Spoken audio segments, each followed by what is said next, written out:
নমস্কার বন্ধুরা, আপনাদের সবাইকে স্বাগত জানাই আমার চ্যানেল বাংলা ব্লগস অফিসিয়ালে। আশা করি আপনারা সবাই ভালো আছেন। তো বন্ধুরা, গতকাল পৌঁছে গিয়েছিলাম আমি ঝাড়খণ্ডের এই শিবিরে। এই জায়গাটার নাম হচ্ছে হাসদিয়া, আর এখান থেকে আমি যাচ্ছি আসানসোলের দিকে। তারপর পশ্চিমবঙ্গ থেকে আবার আমি বিষ্ণুপুর হয়ে উড়িষ্যার দিকে রওনা দেব। তো আশা করি আমার ব্লগটি আপনাদের ভালোই লাগছে। তো চলুন শুরু করা যাক আজকের ব্লগটি।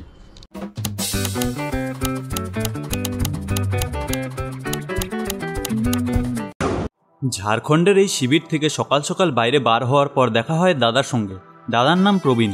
তিনি আমাকে চা খাওয়ান এবং খুবই ভালো লাগে যখন কোনো অপরিচিত জায়গায় এরকম কোনো লোকের সঙ্গে দেখা হয়, তারপর আর জায়গাটি অপরিচিত থাকে না। এই শিবির থেকে কিছুটা দূর এগোতেই আমি পাই হাসদিয়া বাজার। সকাল সকাল এই বাজারটি বেশ ফাঁকা ছিল। এখন এই দাদা আমাকে ফেসবুকে দেখে আমাকে দাঁড় করান এবং অনেকক্ষণ কথাবার্তা বলেন। তারপর 500 টাকা হাতে দিয়ে বলেন এটা রাখেন, রাস্তায় কাজে লাগবে।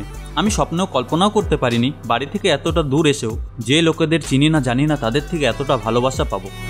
কিছুটা আগে আসার পর দেখি সাইকেলে রাখা রেনকোট এবং কিছু জিনিসপত্র রাস্তাও কোথাও পড়ে গিয়েছিল। তাই সাইকেল থেকে নেমে পেছন দিকে দেখে ভাবলাম সেটা বোধহয় আর পাওয়া যাবে না, পেছন দিকে গিয়ে আর লাভ নেই। এখন আমাকে আরও সাবধানে সাইকেল চালাতে লাগবে। এদিক থেকে ডান দিকে গেলে পাবেন দেবঘর এবং সোজা গেলে পাবেন দমকা। বন্ধুরা, এখন আমি আছি দমকা যাওয়ার রোডে, আর শীর্ষনাথ দেখতে পাচ্ছেন। এখান থেকে ডান দিকে গেলে শীর্ষনাথ আর সোজা গেলে দমকা। তো চলুন দমকার দিকে যাওয়া যাক। এই যে ডান দিকের গেটটি দেখতে পাচ্ছেন, এটি দিয়ে গেলে শীর্ষনাথ যেতে পারবেন। তো বন্ধুরা, সকাল থেকে এখনো পর্যন্ত 28 কিলোমিটার সাইকেল চালিয়ে ফেলেছি। আর এই জায়গাটির নাম হচ্ছে লাগলা। আর এখানটায় কিছু ছোট ছোট পাহাড় দেখে এবং এই মাঠটি দেখে খুবই ভালো লাগছিল। তো দেখতে পাচ্ছেন সামনের দিকে ছোট ছোট পাহাড়গুলি, এই মাঠের মাঝখান থেকে পাহাড়গুলি দেখতেও দারুণ লাগছে। এখন আমি অমরপুরে দাঁড়িয়ে পড়লাম কারণ খুব খিদে পাচ্ছিল। এটা হচ্ছে ঝাড়খণ্ডের ট্রেডিশনাল সকালের খাবার। এই যে দেখতে পাচ্ছেন পাতার প্লেটে মুড়ির সঙ্গে কিছু ভাজাভাজিও রয়েছে। তো চলুন খেয়ে টেস্ট করা যাক। রোডের পাশে এই হোটেলটি থাকায় অনেক লোকের ভিড় এখানটায়। বন্ধুরা, এখন আমি পৌঁছে গেছি রেডাতে। দেখতে পাচ্ছেন আমার পেছনের বোর্ডটা রেডা। মেঘের মাঝখান থেকে অল্প স্বল্প রোদ দেখা যাচ্ছে। এই রোদে সাইকেল চালাতে খুবই কষ্টকর লাগে, তাও ভাবছি আজকে আসানসোল কমপ্লিট করার জন্য। দেখা যাক কি হয়। সাইকেলটাও বেশ পুরনো, তাই বলতে পারছি না কতটা দূর যেতে পারবো আজ। বন্ধুরা, পিছনের বোর্ড দেখে বোঝা যাচ্ছে দমকা এখান থেকে বেশি দূর না। এখান থেকে মাত্র 26 কিলোমিটার পরে দমকা চলে আসবে। বন্ধুরা, রোদ ওঠার পর সাইকেল চালাতে খুবই কষ্ট হচ্ছে এবং রাস্তায় একজনের সঙ্গে দেখা হলো। সে আমাকে খাওয়ার নিমন্ত্রণ দিল। বন্ধুরা, এই পাহাড়ের নিচে দিয়ে যে রাস্তাটি যাচ্ছে এটি কোনো বাবার ধামে যাচ্ছে। বাইরে থেকে খুব সুন্দর লাগছে কারণ আশেপাশে পাহাড়ও রয়েছে। আমার হাতে সময় কম আছে, তাই আজ এদিকে ঢুকবো না। বন্ধুরা, আমি এখন আছি দমকা টু আসানসোল রোডে। এর মধ্যে একটু আগে যার কথা আপনাদের কাছে বললাম, এই হচ্ছে সেই ভাই যে আমাকে দুপুরের খাবারের জন্য নিমন্ত্রণ করেছেন। সামনে রাখা রয়েছে সাইকেলটি। তো চলুন গিয়ে খাওয়া দাওয়া করি। খুবই দুঃখের সঙ্গে বলতে হচ্ছে আমার একমাত্র ভ্রমণের সঙ্গী ছিল ক্যামেরাটি, তাও এখন ঠিকঠাক কাজ করছে না। আপাতত আমার ফোন দিয়ে ভিডিওগুলি করছি। এখন আমি খাওয়া দাওয়া করব। দেখুন বন্ধুরা, খুবই ভালো আয়োজন করছেন। খাবার দেখে যতটা খুশি হয়নি তার থেকে বেশি খুশি হলাম কোনো অপরিচিত ব্যক্তির বাড়িতে এসে এতটা ভালোবাসা পেয়ে। খাওয়া দাওয়া শেষ করে আমি সবাইকে ধন্যবাদ জানিয়ে বের হচ্ছি।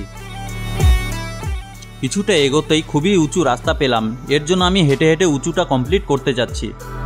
আর সামনে দুটি ছেলেকে দেখা যাচ্ছে, ওরা সাইকেলটিকে ধাক্কা মেরে মেরে ওপরের দিকে যাচ্ছে কারণ রাস্তাটি খুবই উঁচু। অনেকক্ষণ ধরে উঁচুতে ওঠার পর দেখুন বন্ধুরা, পেছনের দিকে রোডটি দেখা যাচ্ছে না, এতটাই উঁচু ছিল। একটু ঢালু রাস্তা পেয়ে খুবই ভালো লাগছে। তো চলুন আগের দিকে যাওয়া যাক। তো বন্ধুরা, আজকে হচ্ছে ঝাড়খণ্ডে আমার দ্বিতীয় দিন। আর দ্বিতীয় দিনে দেখতে পাচ্ছেন আমার পেছনে দেখেন মাটির বাড়ি। তো দেখা যাক আরও কি কি দেখতে পাই ঝাড়খণ্ডে। চলুন আগের দিকে যাওয়া যাক। তো বন্ধুরা, চলতে চলতে অনেকটা আগের দিকে চলে এসেছি। জানি না এখনও কত দূর সাইকেল চালালাম। এখন অবধি পাহাড়ের সাইড দিয়ে জমি জমা দেখা যাচ্ছে, খুবই সুন্দর লাগছিল। তাই ভাবলাম এখানে একটু রেস্ট করি, তারপর আগের দিকে যাই। আর এখান থেকে আসানসোলের দূরত্ব 58 কিলোমিটার। বন্ধুরা, এসব ভিডিও আমি বানাচ্ছি মোবাইল থেকে, তাই ক্যামেরার মতন কোয়ালিটি আসবে না। আসানসোলে গিয়ে ক্যামেরাটিকে ঠিক করতে লাগবে। বন্ধুরা, এখন ওই রাস্তার বোর্ডে সিউড়ির দূরত্ব দেখাচ্ছে 54 কিলোমিটার, রাজনগড় 29 কিলোমিটার এবং নালা 26 কিলোমিটার। রাস্তায় যেতে যেতে দুটি দাদার সঙ্গে দেখা হয়। দাদারা কম্পিউটার ক্লাসের পরে এদিক দিয়ে যাচ্ছিল। তাদের সঙ্গে অনেকক্ষণ কথাবার্তার পর আমি আগের দিকে যাই।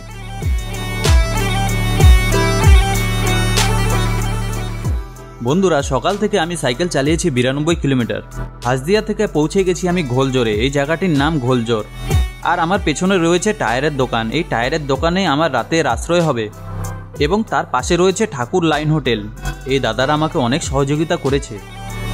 তো বন্ধুরা, আজকের ভিডিওর জন্য এতখানি। আশা করছি আজকের ভিডিওটি আপনাদের ভালো লেগেছে। ভালো লাগলে পরে লাইক, কমেন্ট এবং শেয়ার করতে ভুলবেন না। দেখা হচ্ছে আবার নতুন ভিডিওর সঙ্গে। আপনার মূল্যবান সময় আমাকে দেওয়ার জন্য ধন্যবাদ।